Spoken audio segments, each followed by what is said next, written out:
All right, hey, how's it, everybody? It is a little bit after 5 p.m. West Coast time, and I'm going to call it a little bit after 2 p.m. Hawaiian time, a little bit after 8 p.m. East Coast time, and a little bit after 7 p.m. for our Central Time folk. I'm Mad Statter today, and it's about time. I got distracted, you see. I was having a conversation with a friend about things and stuff, and suddenly it was 5 p.m., and I hadn't made my coffee yet. I had to make some coffees. I needed to get things all set up. I had to put the lippy glossies on. Because you see, today I had to get my coffees because we're going to talk. We're going to talk about donuts, specifically some malasadas. But before we get on that, I want to say aloha to everybody who is here. We've got Pacola T, we've got Terry in Scotland, we've got Pinnell Writes Things, we have got Darlene, and I'm thinking we've got Rick. I know we've got Trail Dust. Let's see here, we got Michael Anthony Smith. Now, let me scroll uppity-uppity-up, and we've got Trail Dust a bunch of times.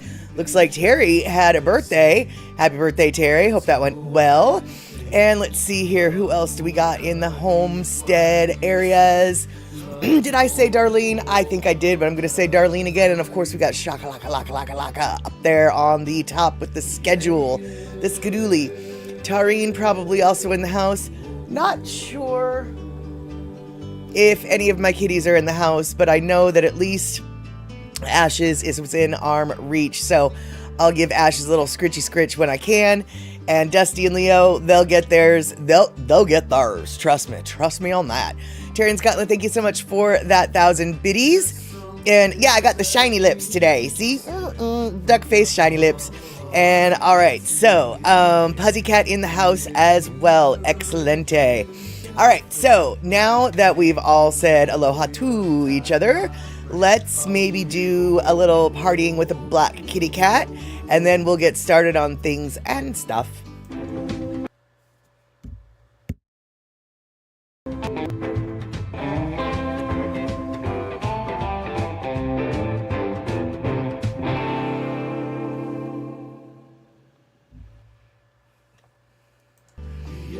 I swear everything is going faster than it's supposed to today. Hold on. Gotta turn off my phones. Kylo's in the house, I'll bet too. So woof woof Kylo, good to see you. All right, you guys. So, let's see here. Elaine also in the house. Good to see you. And Verity Undefined Hunt 8085 also here. So yeah, we got plenty folk. All right, you guys, so I got distracted before the live stream because one of my friends was asking me about a land acknowledgement for Hawaii, right?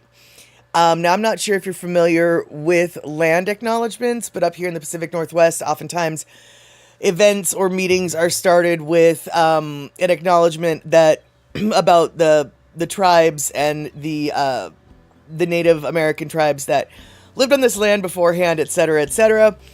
And she wanted to know if Hawaii had one. I explained that they do, but it's not quite the same flavor, and she couldn't really understand. So, anyway, what I thought was going to be a 5-minute conversation turned into like a 45-minute conversation, and I'm still not sure she understood what I was trying to say, but that's okay.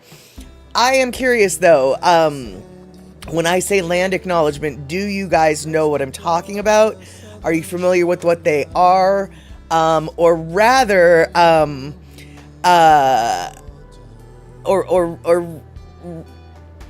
I mean, do you guys have them? Pakulti, have yet to hear a land acknowledgement in Hawaii more subtle than outright declaration like in Washington State. Pacola T, that's what I thought at first too, and that's what I was trying to explain to her. But then I actually did a Google search, and Pacola T, okay, so, all right, all right. So no, Michael Anthony Smith, no. Nope, we don't know what you speak of. Okay, so, let's see if I can find a typical land acknowledgement, Treaty of Elliott Bay, land acknowledgement statement. Here we go. Okay,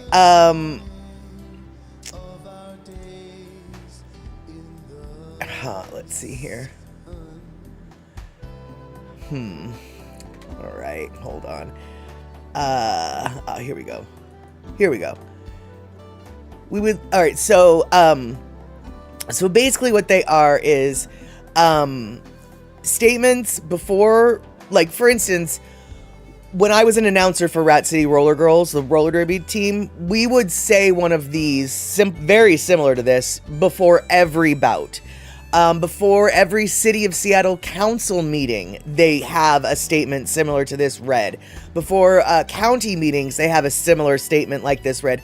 And what this statement is we would like to begin by acknowledging that the land on which we gather is within the ancestral territory of the people of the Clear Water, the Suquamish people. Expert fishermen, canoe builders, and basket weavers, the Suquamish people live in harmony with the lands and waterways along Washington's central Salish Sea, as they have for thousands of years. Here, the Suquamish live and protect the land and waters for their ancestors for future generations, as promised by the Point Elliott Treaty of 1855. Okay, that's generally, the land acknowledgements aren't all identical to that, but that's roughly in the Seattle area. This is roughly the vibe and tone upon which you will be hearing a land acknowledgement. Well, Hawaii's got a different one, and and when I read what Hawaii's was, I was like, oh yeah, that tracks. So Hawaii acknowledgements.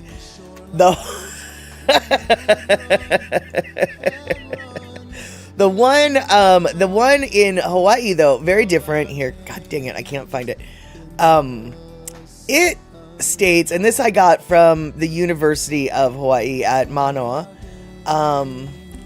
It states, let's see here, hold on. Let's get it. Can I get it open?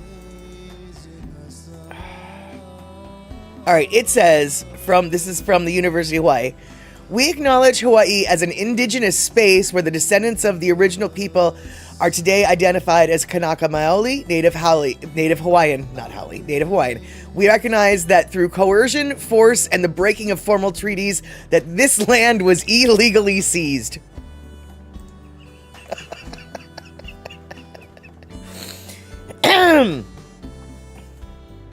Little bit different vibe, wouldn't you say?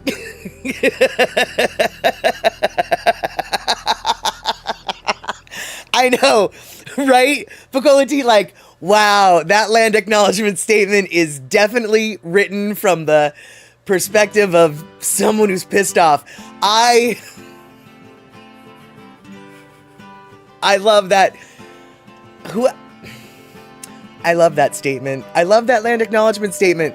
So then I threw that out for her, and she was like, oh, well, no, that's not the vibe. And it's like, no, that's probably not the vibe you were going for. So how about you just, drop the idea that you had about what you were trying to do, because it's very hard to explain what she was trying to do, and I'm still not really sure the reason why she was looking for the Hawaiian land acknowledgement statement, but it's like, no, dude, it's not the same as here.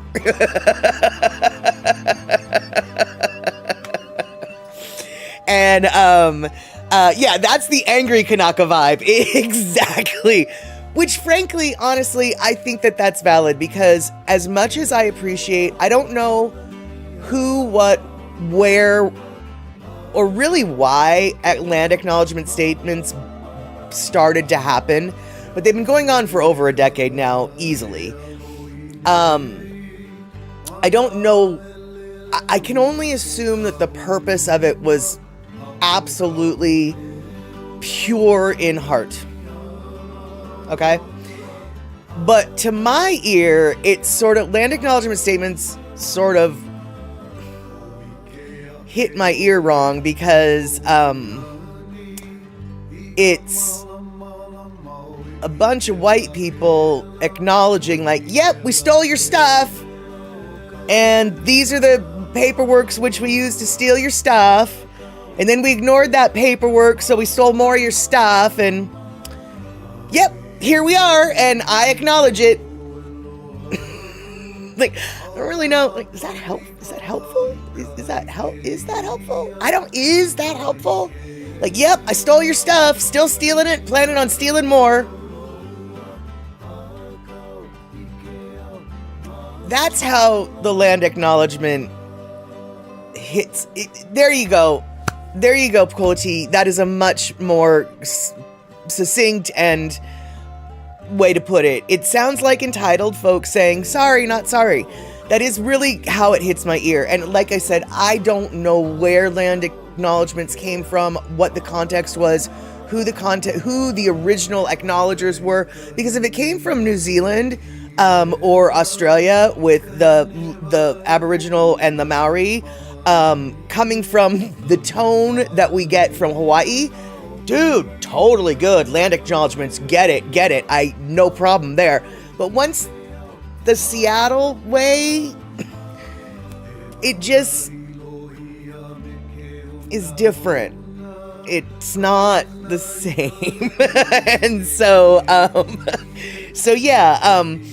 just so you know, it's a tone. And anyway, so for those of you who have never heard of a land acknowledgement statement, and Penel, I had no doubt that I knew that you would know it because I knew that Canadian government does this as well. It literally is something that it's not like okay, and Rick, good point. It looks like only the public organizations and nonprofits do those. No mention of the corporate world making land acknowledgements. Absolutely. But so it is, I guess, sort of a liberal thing, but it's a thing that is done worldwide, albeit in very specific spots, I suppose. But yeah, if you ever hear of a land acknowledgement, first off, don't poo-poo them, don't make fun of them. I'm really trying not to, because like I said, I know that they're being sincere. I know that the heart is in the right place. But, as they say, the road to hell is paved with good intentions. So, but yeah, so there you go. Learned something a little bit today, which is a land acknowledgement. They exist in many different forms, and Hawaii, I think, has probably one of the better ones. Although I have no doubt in my mind that some from New Zealand or Australia might also. And yes, I know I'm saying New Zealand's name wrong. I know that. But rather than massacring, because it never comes out of my mouth right. And I know we've tried. We've tried, I try. I practice saying it when I'm in the shower. I practice saying it when I'm folding my laundry. And I've practiced it wrong so many times that that's what happens, okay? So when I say New Zealand, you know where I'm talking about, and you know I want to say it right. Okay? I do. I want to say it right. Alright, so Pukola T corporate world cannot do land acknowledgements because that would be a very slippery slope. This is not our land. We are cheating you. We are only trying to make a profit. Yada, yada, yada. Exactly. And frankly, Pukola T, do we really need a corporation to make that statement? It's just like, yeah, we know. It's like a redhead person saying, I get sunburned. Oh my God, I have to make a statement about how I get sunburned. Yeah, dude, we know. You're redheaded. You're going to get sunburned. Like, that. You don't need to tell us that. You're a corporation. You're stealing from us. You don't need to tell us that. We know. And Terry in Scotland, in Canada, Irish immigrant groups such as Irish in BC issue territorial acknowledgements that recognize that they are on the traditional, ancestral, and unceded territories of Indigenous communities. These statements often commit to learning about host nations, supporting decolonization, and engaging in reconciliation. Yes, exactly, Terry. And that, I think, is the initial intention and pure of heart reason for these statements. But coming in right after what you wrote is equally true. Penel says, many who say them here seem to only say them by rote, which is totally true. When it becomes part of the official opening ceremonies of every meeting, every this, every that, and someone gets the paper passed to them this week, and it's their turn to say it off of the paper, blah, blah, blah, it does get the less than sincere vibe. So, you know, it doesn't come off as sincere, precisely, yeah, and so, you know, 'tis the way of life, it is the, the entropy of all things, you know, and like I said, I'm definitely not trying to, poo-poo the intent. I'm just saying, they come in different flavors, and Hawaii, their flavor's different than the one we got here.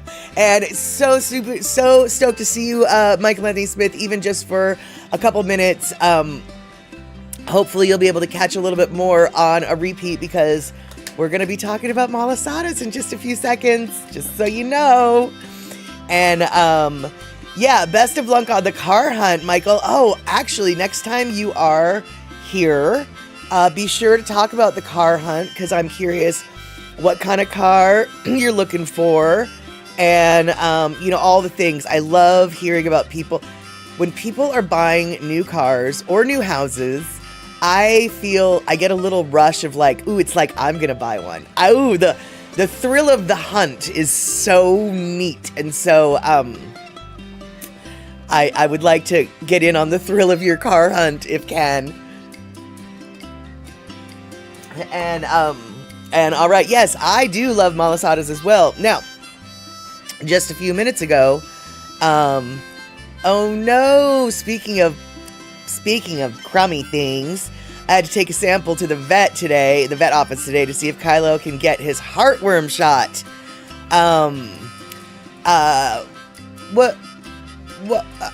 Pussycat, I'm very curious about what? We don't have heartworms around here in the Pacific Northwest, so I don't know a lot about the protocol of what, so what does one have to do with the other? I'm confused. So, like, if he already has heartworms, you can't give him the shot? Or what? And Michael Anthony Smith, you had a car that you loved and someone ran into it and totaled it. That sucks. What kind of car was it? Just out of curiosity. Because if you loved that car, then my best guess is you're probably going to look for something similar, if not that car. So just curious what kind of car that was. And Rick, I guess at least in Wisconsin, the state granted all gambling rights to the 12 tribal nations, which is kind of big money. Oh, heck to the yak, dude. That is huge, huge money. And it's unfortunate that is one of the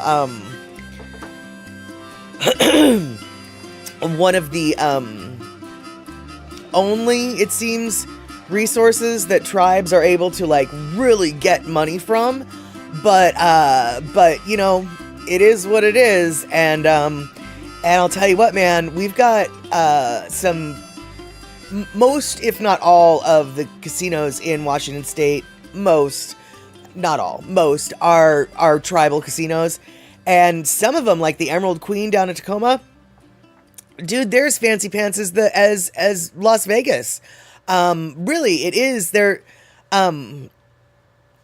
pros and cons, obviously, but there's definitely a lot of money to be made with that. And it sounds like, actually, Hawaii, the native Hawaiian native, you know, the Kanaka Maoli, they, you know, the people with the blood quantum, the colonialized blood quantum type of thing, it sounds like they're thinking about trying to lobby Hawaii to allow for gambling on their lands. And there's definitely lots of naysayers, but I would be willing to bet that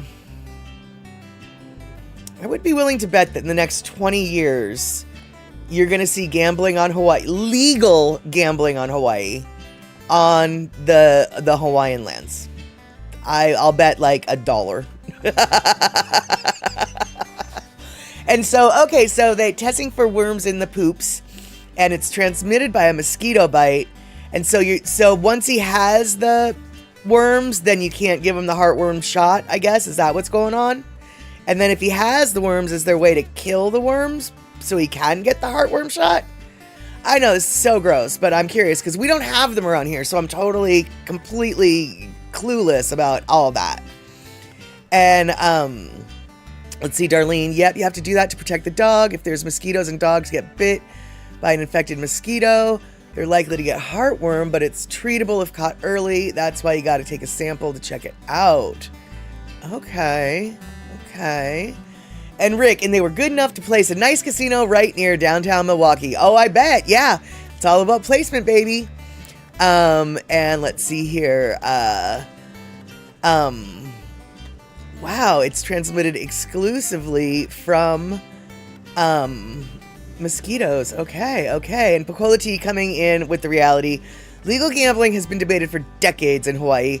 The religious lobby is just too entrenched and powerful to allow it. Yeah, that doesn't surprise me. But I know, what I do know is earlier this year, or maybe it was late last year, i.e. earlier in 2026 or late 2025, I think is actually what it was. There was a Hawaiian convention up in Tulalip at the Tulalip Casino in Washington. And apparently there was a lot of talk between the tribe up there and the Hawaiian delegation about just how this gets to be argued and gotten, because just how to convince the state to let you do the thing. However, I will say this, even before we had the native casinos, the Indian casinos here in Washington, we did have a lottery, scratch tickets. And if you all don't even have a lottery in Hawaii, and I don't think you do, yeah, you're gonna have a minute to, you're gonna have one hard battle to fight. And yeah, Darlene, I'm sure it's the Mormons. Especially with the booze. But so Darlene is saying, Pacola T, yeah, even on Oahu, there's an area where you can't even get liquor. And seriously, dude, Darlene, where are you talking about on Oahu? I didn't know that. I didn't know that there was some areas on Oahu that there's just no liquor. First off, I'm not arguing. I am more asking, like, dude, where? I need to make sure I don't go there. What? Yeah, so really? There's areas on Oahu where no alcohol can be bought or anything. Huh.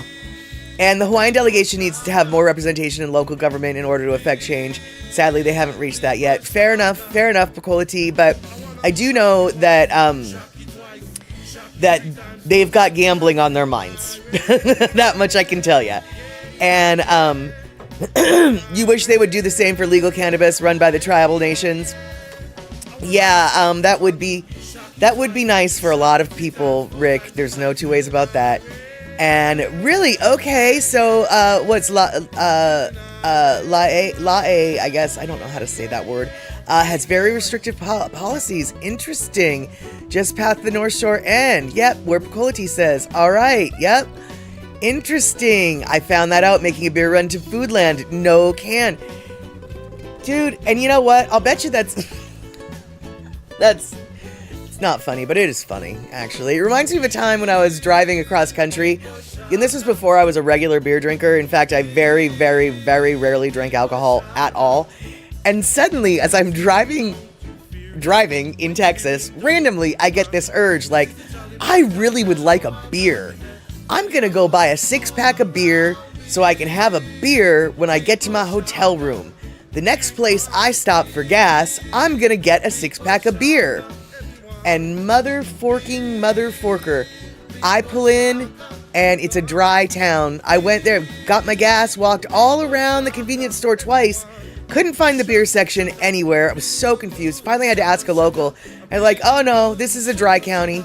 And I had to laugh to myself. The only time in this entire cross-country road trip that I was driving, the only time that I had an urge for alcohol was the moment I entered a dry county. It's like my cells knew, my body knew on a cellular level how to be a rebel.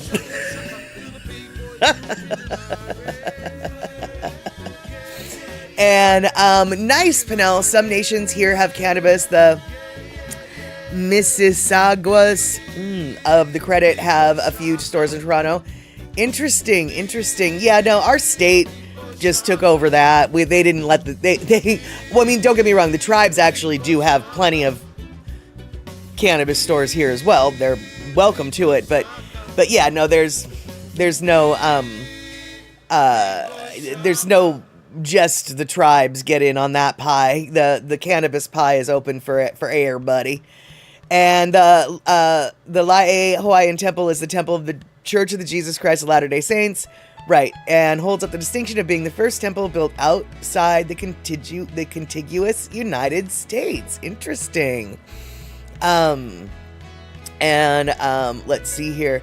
Oh, same in Michigan, says Pinnell. We found out when we visited Rick's brother and wife out there. Nice. And yeah, Trail Dust, exactly. It is the forbidden fruit syndrome, but at the same time, how did I didn't know I was in a dry county. How did my body know that I was in a dry county? Like, that's what I can't figure out. You know, it's just like, of all the times I get a craving, no can. On Easter Sunday in Sydney, there's no alcohol sales. In fact, most retailers close through Easter Monday. You have to buy your beer at a restaurant or pub. Ask me how I know this.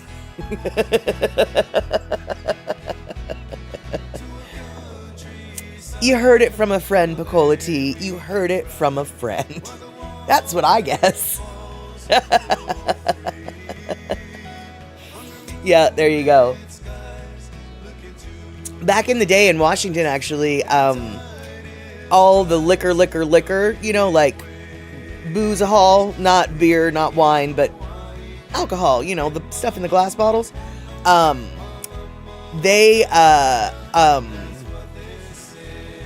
Dry county observation, no beer cans on the roadside. Maybe, Rick, maybe.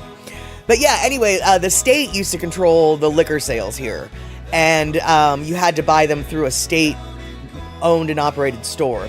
We eventually got rid of that, and now you can buy them at the grocery stores. But before you could get them at the grocery stores, you could only get them at the state stores, and they were closed on Sundays. So you had to, it wasn't out of any kind of like blue law or anything, but they just happen to always be closed on Sundays, and so there you go. You could always buy beer, you could buy wine. I mean, once 2 a.m. happens, you can't. From 2 a.m. I think until 6 a.m. you can't buy any kind of booze-a-hols. But now that you can get all the alcohols at the grocery store, you can get them every day, except for from 2 a.m. to 6 a.m. No booze-a-hols, no beer-a-hols, no wine-a-hols, no nothings. And Possycat, you can't buy beer and alcohol till 2 p.m. on Sundays in your city?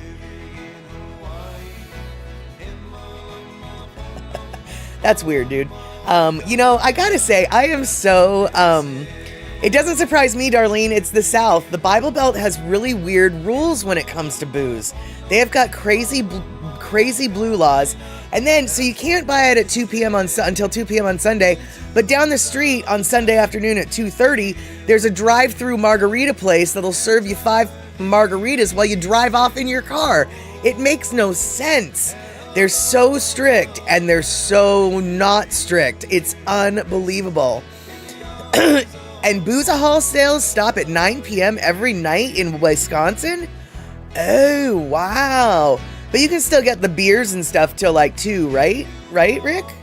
You're not telling me that the bars close at 9, are you? Well, and then actually, Rick, I have multiple questions. Hold on.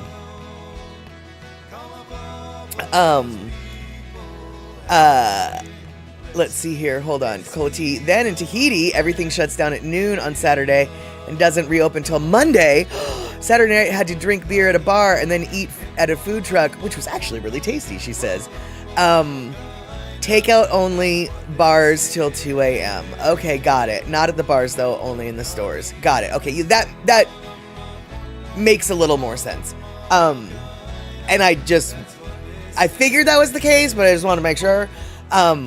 Because I gotta tell you, for a town like Milwaukee that's built on beer, it's kind of got a boozy reputation. And for the bars to have to close at 9 p.m., I've got to say, you must get your drink on real early in the day. But obviously that's not the case. Got it. Got it. All right. So let's see here. No booze sales in Wisconsin or in Milwaukee. Yeah, I know, exactly. No booze sales in Milwaukee. You gotta be kidding me. And they're trying to get the bars in Orlando to do last call at midnight to stop crime in that city. Hey, C Honda, good to see you. We're talking about booze and alcohol and beers and wineses and all the things at the moment. And Pussycat is coming in with some craziness. They're trying to get the bars in Orlando to do last call at midnight to stop the crime in that city. Too many shootings. Okay, Pussycat, my first question actually is, what time in Orlando do the bars close now? That's my first question. I have more questions, but let's just start with that one. What's the time they close now? It's easy to assume 2 a.m., but different cities have different states and different cities have different laws in regards to when alcohol sales need to stop. And so, and if there's any city that that might have something beyond 2 a.m., it would be Orlando. So 3 a.m. is when the bars close. Last call is 2 a.m. Okay. I don't know, dude. So, are you saying that they're trying to do last call at midnight, which means the bars would then be closing at 1 a.m.? That seems, I don't know. I mean, it's just like, what? So the people are just going to get drunk earlier and... Okay, so my next question, I guess, Pussycat, is, so do most of the shootings go on after 3 a.m.? Because if they don't, then I don't really see what the point of that is. And even still, I don't really see, because it's like, oh, so the people are just going to get drunk enough earlier in the night to shoot people earlier in the night. Lots of crowds that are out of control late night. True, okay, but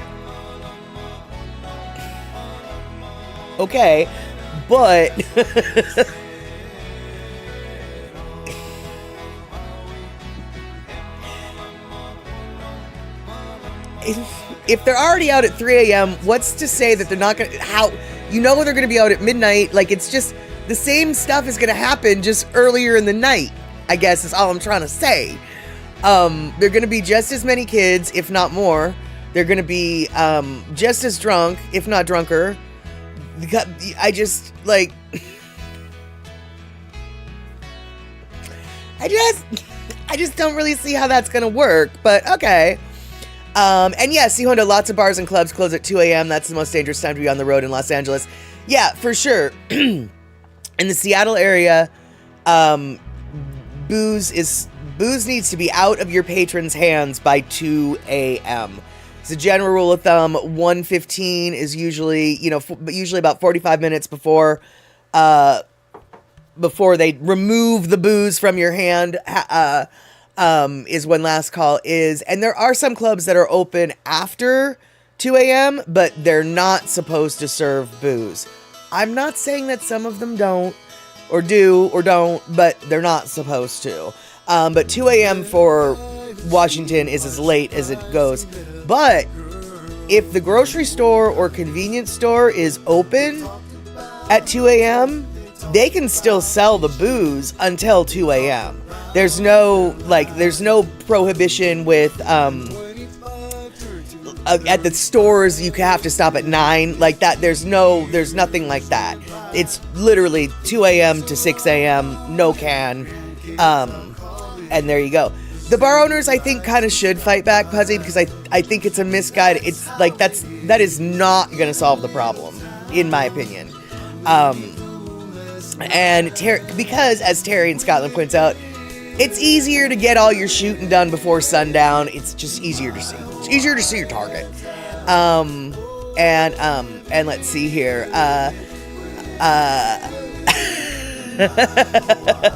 Elaine, or excuse me, Rick, you always have a problem with young clerks asking for ID. That's funny. That's funny. And let's see here. Hold on, did I miss something here? So now, Rick, you say 2 a.m. closing, and then it's after hours clubs if you really need more. So, Rick, are you telling me that it's like private clubs that if you can go to and then continue to drink in Wisconsin? I'm not liking this. I really, tell me more. And okay, here we go, Elaine. There we go. When I was 23, worked at a liquor department, but many older customers wouldn't buy from me because thinking I was too young to sell the alcohol. Oh, that's funny.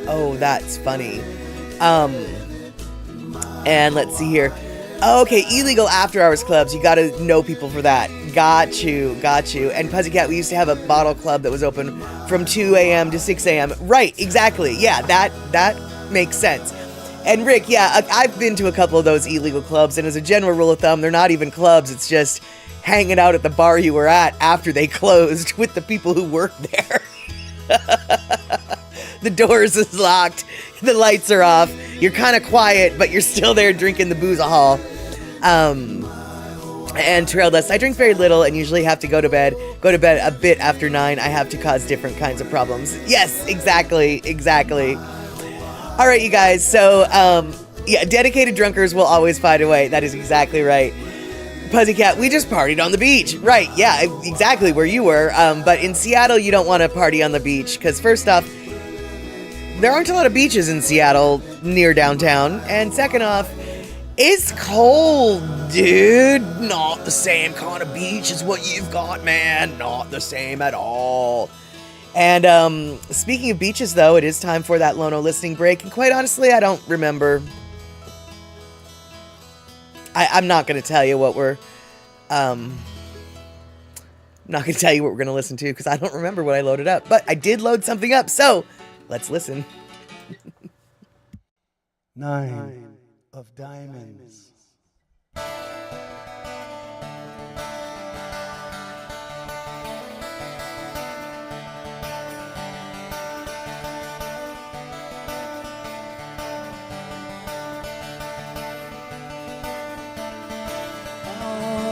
Gazing to the night sky and see all the diamonds lit up silently, and the moon that will rise, then realize we are stardust in each other's eyes. We're all made up of all the universe has known.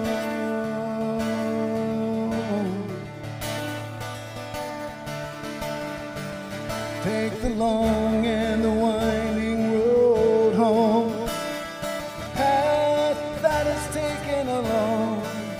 Far away they will hear, somewhere over horizons, when legends and stories are told. The songs and the memories of gold in 2110.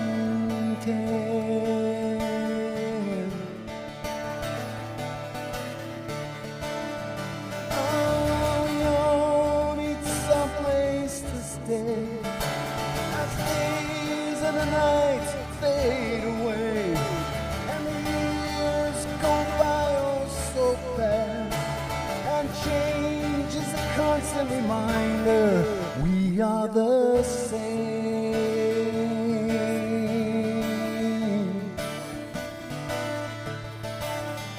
We are the same.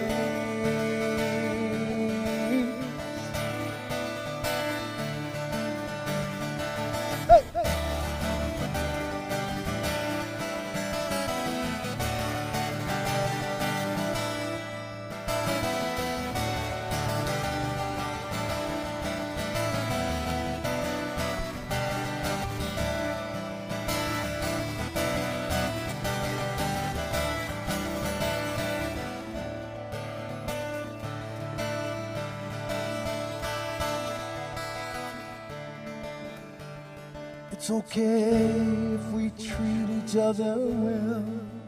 It's okay if we had a bad day. It's okay if we sing out, play ukulele. Maybe that's what we needed to hear. Maybe that's why the people are here, to hear a sweet song.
We are the same nine of diamonds.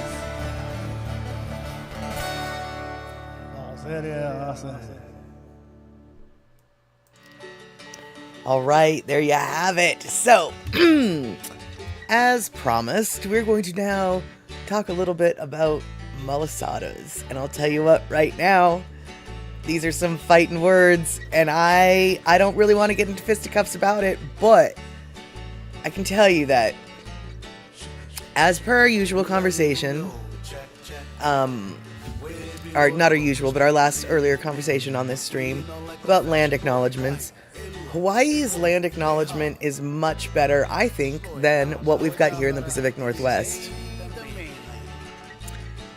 But you know what we got better in the Pacific Northwest than what they get in Hawaii? Malasadas. Yeah, I just said it.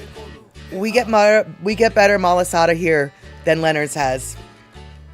Yeah, I just said it. Yeah, I just said it.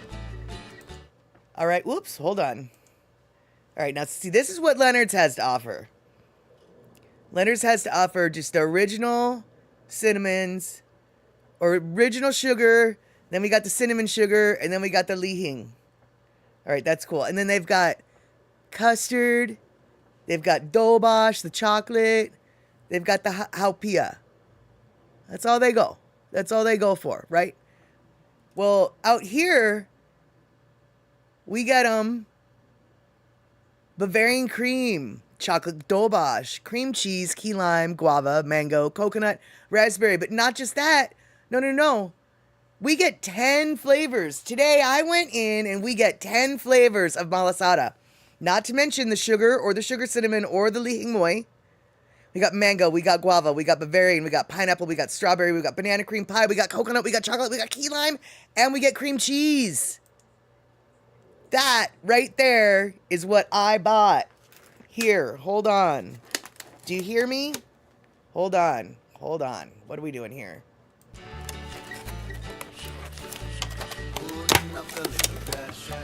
Okay? This is what I bought today. That picture was what I bought today.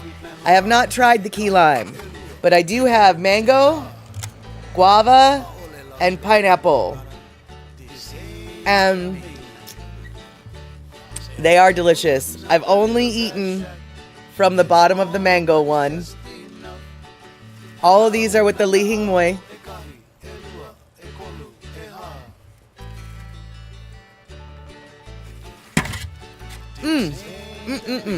Here. Let's see here. Oh no! Hold on.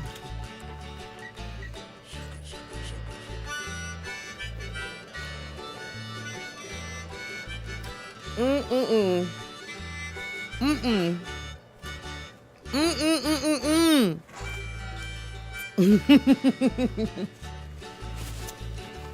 Oh my, oh my. That Lee Hing Moy brings the malasada to the next flippin' level. I don't know how Luke does it, y'all. Yeah, broadcast quality. Watching me eat my face off. No, so here we go though. Whoop, no, that's not right. So this is what they look like. With the cream cheese and the guava, and then that's what they look like from regular kind or Lee Hing Moy. And then this is, you know, the thing. And then of course they also have musubi. Now I did not try the musubi, but what I did try was the mango. That mango one, fresh, hot, delicious. And I'm not telling, I can't, look, I had a fresh Leonard's. I've had Leonard's fresh.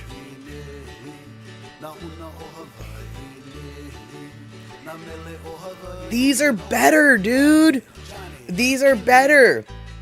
And these are the place, okay, so according to Yelp, the best malasadas in Seattle are at Fuji Bakery in Chinatown.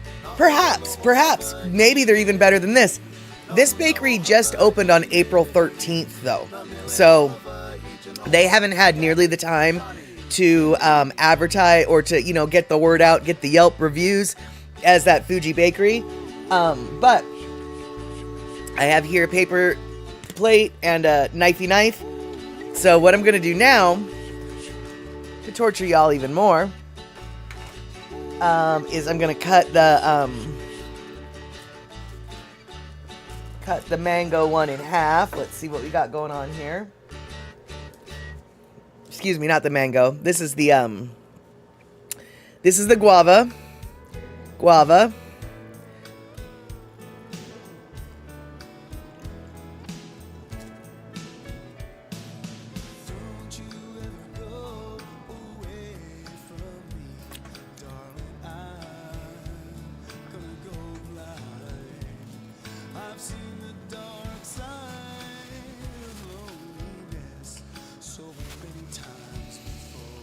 Oh my god, you guys.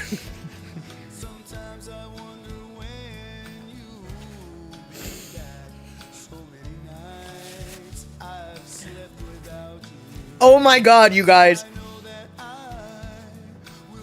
I wish I had more words than oh my god, you guys. But that guava is so sparkly fresh. It's like a burst of it's like it was Bucola tea. It was a life-changing bite. I don't know. Okay, first off, I have no doubt in my mind that they do not make their jellies in the house. I'm sure that they just buy them prefab squirty jelly to put in the malasada. They do obviously make the malasadas to order. You know, they're hot when you get them. They freshly put the sugar on. And I'll tell you what, dude, because she didn't even ask, I was just ordering what I ordered, and the old lady behind the counter, you know, I said, I want this, all Lee Hing Moy, and she looked at me, and she was just like, how this white girl know about Lee Hing Moy? Because it wasn't listed as an option anywhere, you know, but I knew, and I asked. And, the Donut Lab in Renton is rated 5th, okay.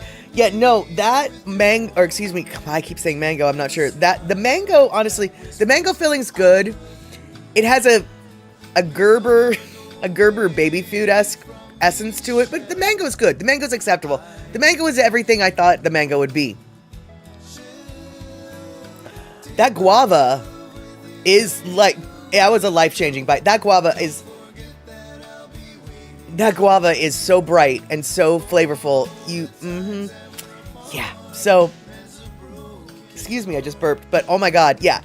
I'm not trying to say that Tongans know how to make Malasada is better than Leonard's, but this is a Tongan owned and operated restaurant bakery. And let me tell you, man, those Tongans know what the flying fork they're doing when it comes to frying up some dough. I can't even. That was, yeah. You know, maybe because Leonard's cooks up so many that their oil gets older, and maybe I had a version from an older oil, and maybe this is just newer oil, but the crispiness of the, oh, what, like this, Puzzy Cat?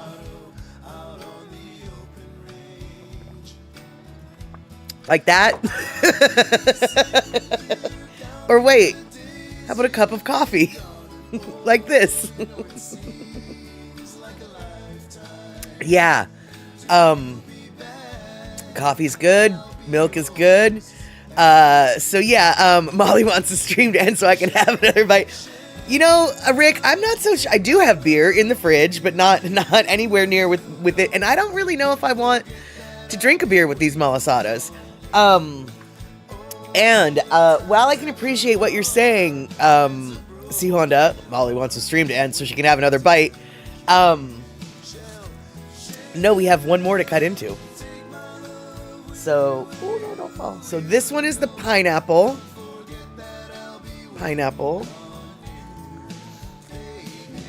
Oh, and also, okay, check this out. So they were so fresh that, let's see here. Originally they're supposed to be round, but like, see how flat this one got? Because it was so fresh when they put it in the to-go box that it kind of just sort of like deflated onto itself. But yeah, let's see here. What do we got? Oh yeah, look at that. Yeah, look at that nice pineapple. Let's see what we got here. Nice pineapple filling. Right. So, I absolutely don't expect this pineapple to be nearly as good as the guava because I don't think it can be. Let's find out.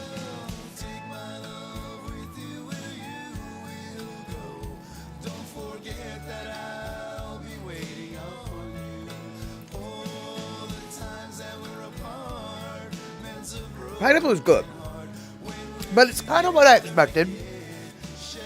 And I think I like it better than the mango. But you saw what the guava did to my face. That one didn't do that to my face. Pussycat, I better give you guys some so you don't get sick. Fair enough, actually. I bought 3 and I was like, God, that's a lot. That's, because this is, yeah, I'm going to be eating off of these for a few days. And they're going to be getting worse and worse with every day because you know that donuts don't really last as good as, they don't taste as good as they do when they're brand new fresh. But what I can tell y'all is, if you're coming to Seattle, I know a place. With Leonard's, with better than Leonard's, in my opinion. Better than Leonard's. And it looks like Mama Sean's in the house. Hello. Oh, there we go, coming in. We are talking about malasadas at the moment there, Mama Sean. I went to a brand new malasada bakery in my neighborhood. And, I need to burp now that I've eaten so much. And I decided to try some malasadas today. And I'm right now I'm very full just from those 3 bites. So to catch you up on what we're catching stuff up on is, Mama Sean, I'm telling you, and I know that these are fighting words, Leonard's, whoops, hold on, burp, burp, burp, burp, Leonard's Bakery, good stuff, but not as good as these places, which is in my neighborhood. And they get 10 different flavors, all in the creams and the jellies. You can get Li Hing Moi, you can get sugar cinnamon, or you can just get sugar. And then that's some of the things that the Malasada Bakery has in my neighborhood. And that's the Li Hing versus the regular, and I do believe that's probably guava that they've got failed in there. And if you want to order a bunch of, if you want to order all the different flavors, the malasadas are $3 each. But if you want a box of 6, but you only want like 3 flavors, then they get a little cheaper. And then if you buy a box of 10, you're allowed 5 flavors only, and it'll be $25. So you can buy them in bulk, but if you buy them in bulk, you're limited. If you buy them in bulk to get a discount, your flavors are limited to half the amount of the box. A box of 6, you get 3 flavors. A box of 10, you get 5 flavors. I just spent the full meal deal and got $3 each, 3 different flavors, and I'm quite happy with that. And then, of course, any Polynesian place worth its salt has their own version of Spam Musubi. And that is theirs. Oh my goodness. I am so full, I just can't stop burping. That's how full I am. So, yeah, fried dough and sugar and fruit. And exactly, no wonder I wanted to talk about this tonight. I had them hiding. That's exactly it. And Terry in Scotland, Cakes of Paradise in Georgetown makes some tasty looking cakes. Their malasadas are highly rated too. Yeah, I think Cakes of Paradise in Georgetown is really near the Kauai family restaurant. And quite honestly, and boy, this is not meant with negativity, but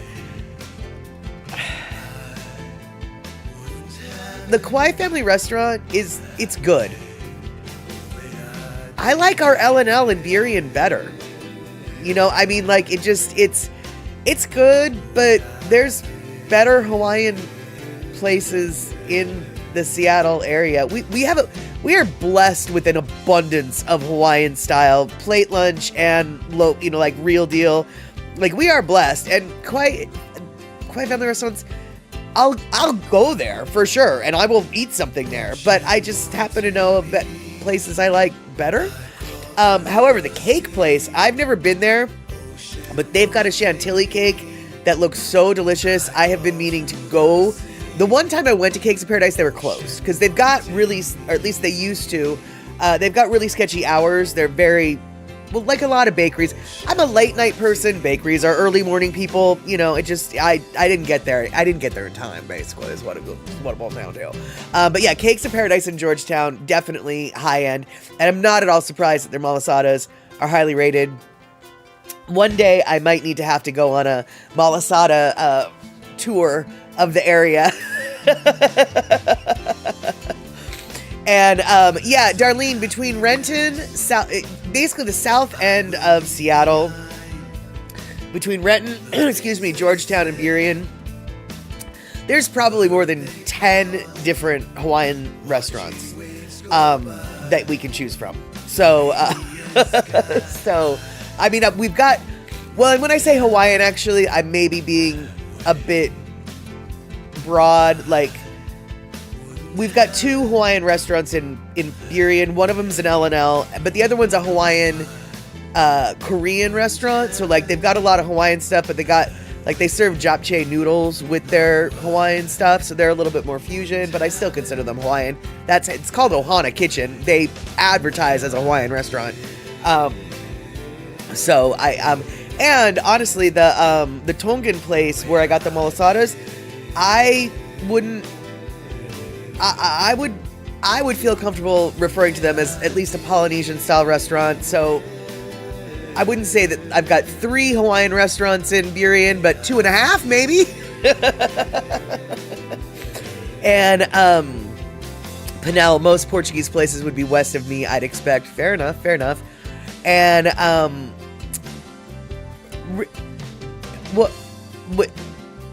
okay, Picola Tea coming in with some utter nonsense as far as I'm concerned, Picola Tea, because I don't understand the words. You put words together, and I don't understand I know what all those words mean, but when you put them in that order, I don't understand what you're trying to tell me. My mom won't get the OG Chantilly cakes from Liliha Bakery anymore. She says now this is the part I don't understand. They put too much. I don't understand that. too much macadamia nut buttercream. What is that? What is that? When you put words in that order, they put too much macadamia butternut cream in their cakes. I just don't know how. Yes, she's crazy pants, Cola T. What? No, I was being sarcastic, darling. Like, what do you mean, too much? There's no such thing as too much. There's more cream than cake. Okay. I don't see the problem. Okay.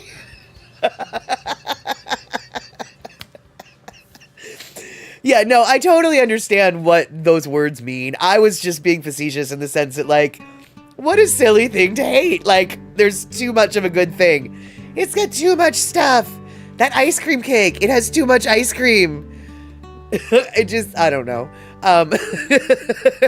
Your mom is crazy pants, Cola T. Your mom is crazy pants.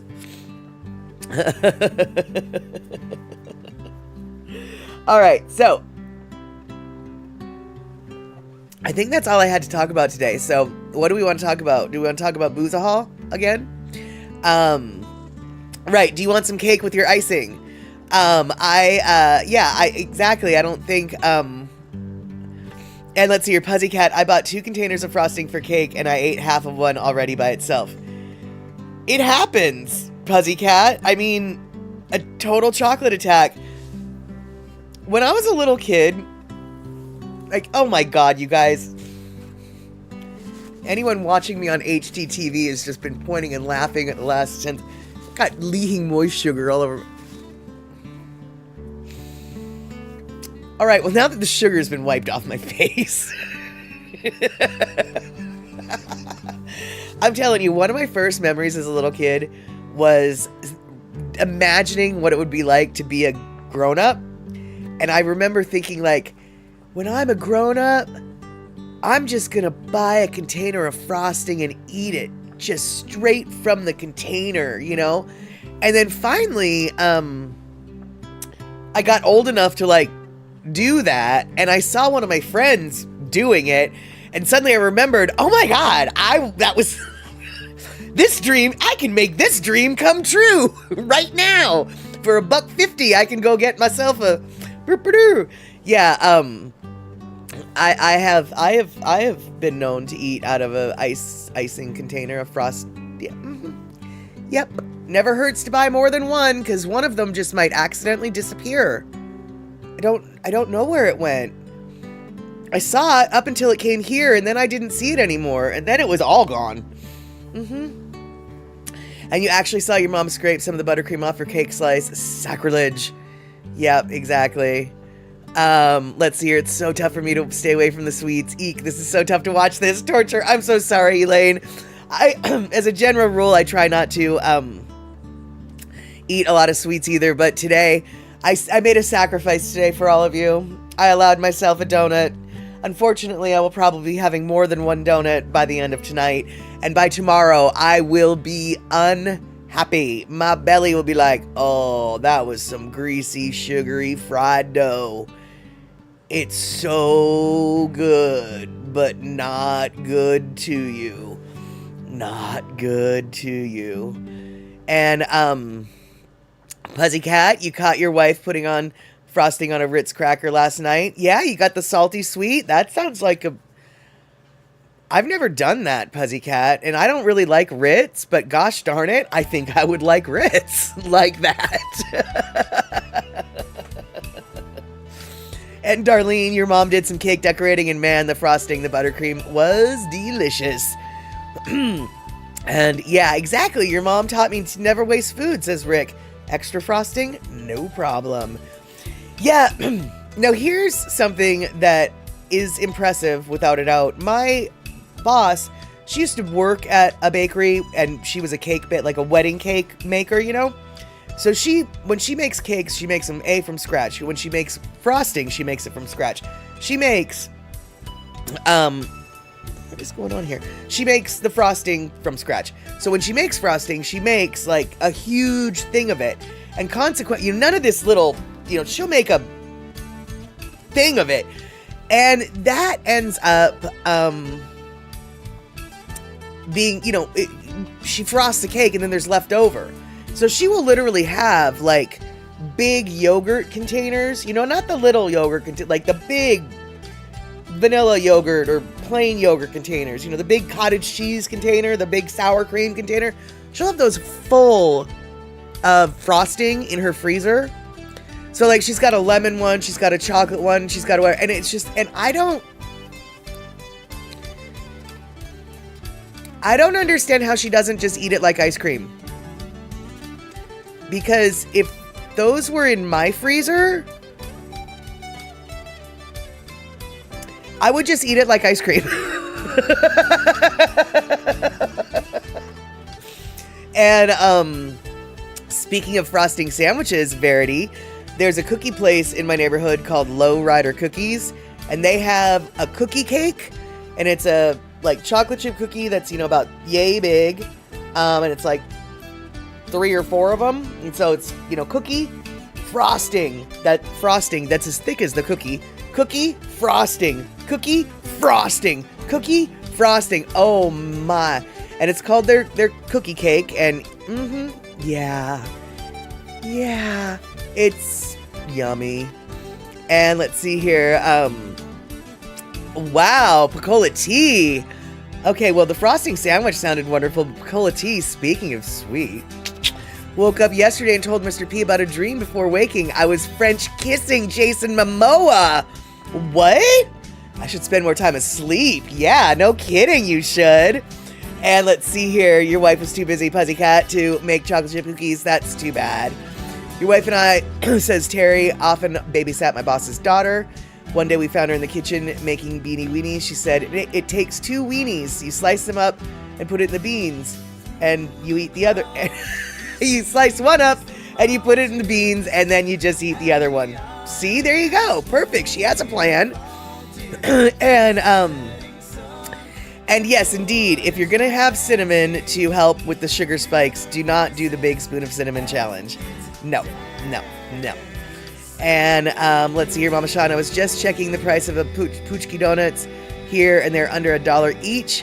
I think we've got to get some now. Wow, yeah, $1, because these were, okay, well, these were $3 each. Hey, you guys, I'm gonna do it. I'm gonna do it wrong.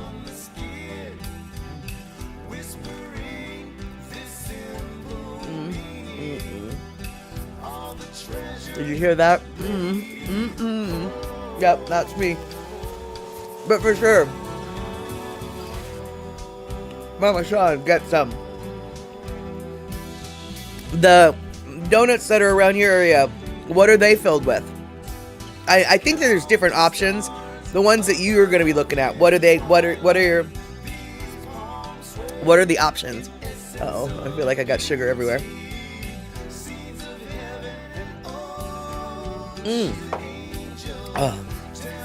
Oh, all right.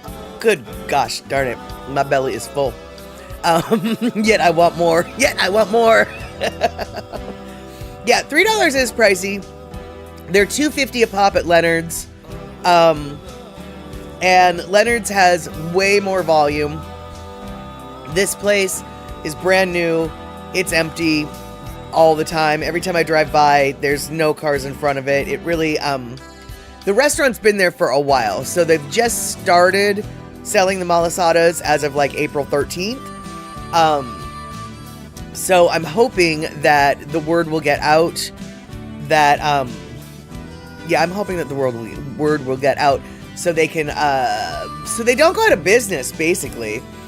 And, one of the best party snacks you had was so simple, just crackers with cream cheese and guava jelly. You ate so many. Isn't that funny how just, yeah, totally, super simple. And then let's see here, Mama Sean, custard or lemon or raspberry are usual. Yeah, that's kind of what I thought, though. The around here on Fat Tuesday, when those donuts are usually on sale everywhere.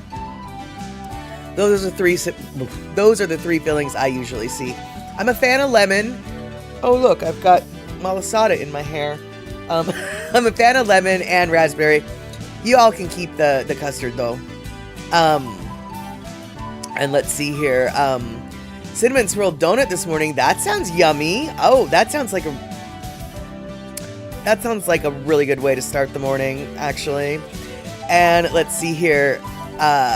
Darlene, though at the store here, I got a free, free is best, big slice of German chocolate coconut cake that we shared yesterday. Oh, yum. A German chocolate cake, not gonna lie, is probably one of my favorite chocolate cakes. I mean, you've got chocolate and you've got coconut, and it's kind of caramely. What more what could be better? And let's see here. Prune ones. Pussycat lemon is one of my favorites too. Until that whole guava thing happened, I would almost say lemon was my favorite, but guava's now my favorite. And lemon curd swirled into Greek yogurt sounds really good, but I'm going to repeat myself one more time because wait, what, Darlene? Prune donuts, the Puchki donuts. I don't even know if I'm pronouncing it right, but that's how I vaguely remember they're supposed to be pronounced. Those donuts, they fill them with the prune. What?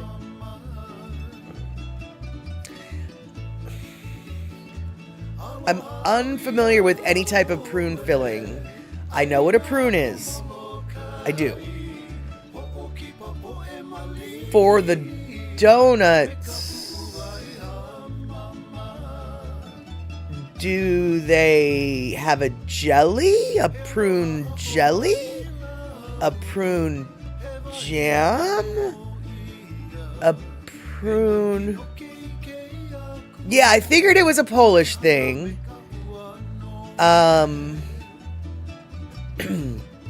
Here on Father's Day. Yeah, here on Father's Tuesday. Okay, sorry. Now we've got... Alright, boy, oh boy, oh boy. Oh, Fat Tuesday. Okay, on Fat... That makes more sense. They do prune as well as other fillings. It's like a prune filling. It's sweet. Got it. Prunes are remarkably sweet. I guess my question is what's the texture? Is it like more like, you know, a creamy jammy thing, or like a jelly thing, or is it more like a thicker jam? Like, is the prune filling like this, or is it more like a Fig Newton? Because I envision a prune filling to be like a Fig Newton-esque, but it's thick and more creamy jammy.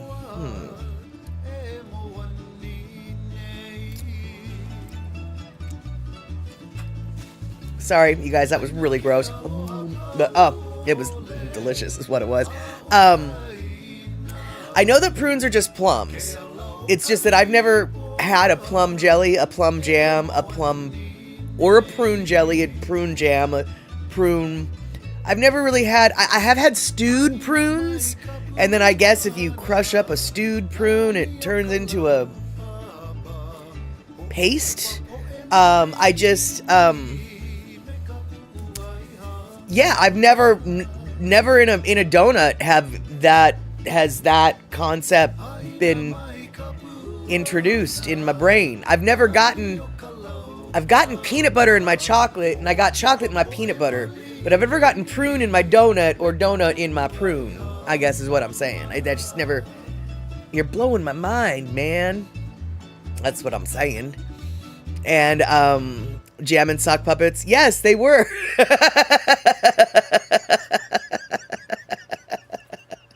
Exactly. They're uncommonly regular, says Bacola T. The Poles are very regular people. Uncommonly regular, as it were. Prune juice. Your mother relied on it. Yeah, you know, it's... I have tried prune juice. The texture gets to me, not a big fan. It's a little too thick.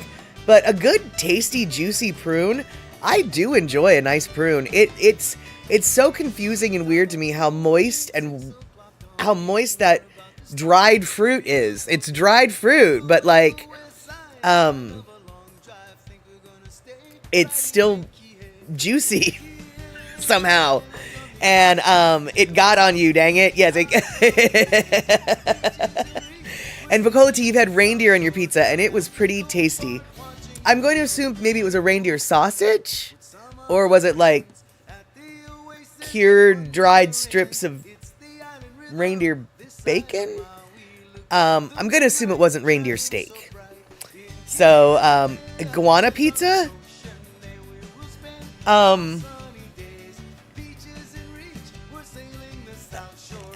No. I mean, no.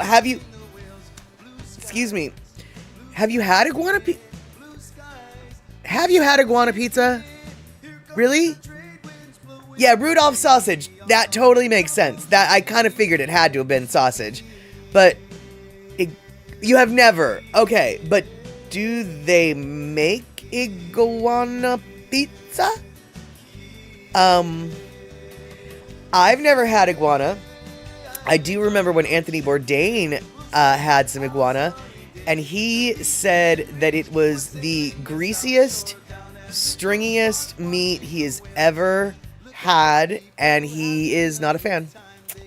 So, I will let Anthony Bourdain dictate how much I like or dislike eating iguana, and I will go and say, yeah, no, I'm not going to try. I don't want to try iguana. And hey, Wolfie, what? Good to see you.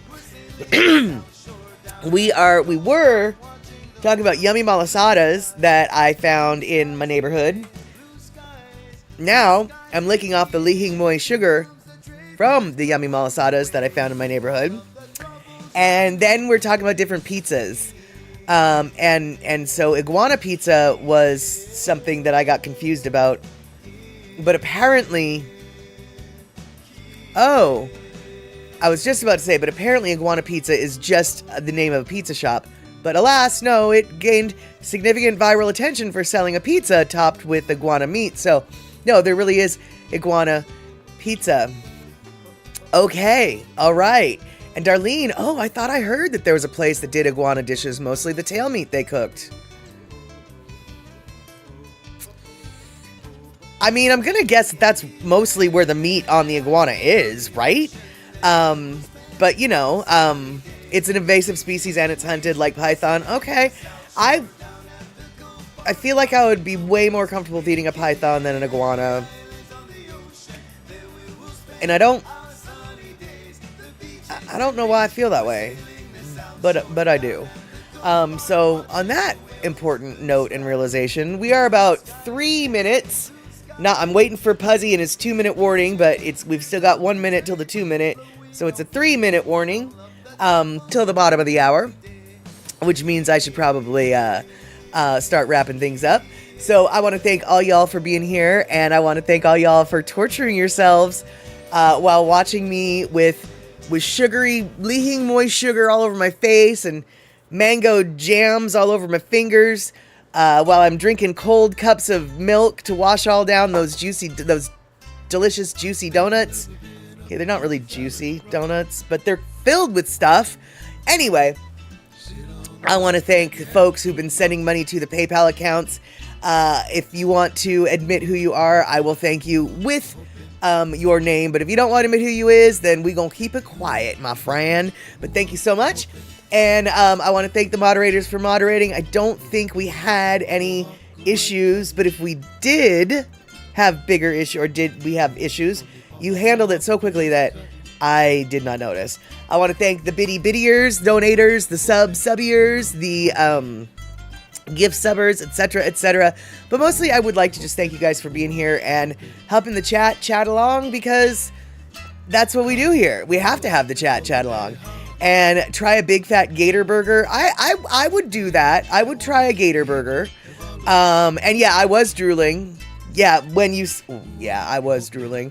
And let's see here. Darlene, I've never had snake meat or iguana, but had turtle stew your Rick's brother made from a snapper. It was good. All right, there you go. Well, yeah, turtle stew used to be like a high-end, hoity-toity, fancy pants dish. So I'm sure, it was good. From what I understand, gator tastes a little like fishy chicken, and from what I understand, rattlesnake is sort of like fish textured, chicken flavored.